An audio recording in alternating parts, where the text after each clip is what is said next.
Bəzi məmurların xoşa gəlməz hərəkətləri və tapşırıqları. Artıq o məmurlardan, necə deyirlər, əsər əlamət də qalmayıb.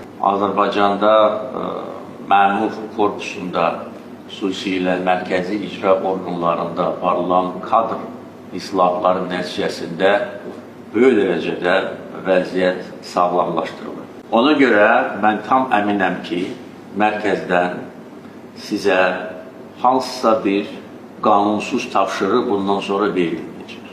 Vaxtilə belə hallar olub və bu qanunsuz tapşırıqları verən və qanunsuz varlanmanı özləri üçün əsas məqsəd hesab edən məmurlar bugün məhkəmə qarşısında cavab verir. Bir çox hallarda torpaqlardan səmərəsiz istifadə edilməsi halları olub, torpaqlar zəbt edilib,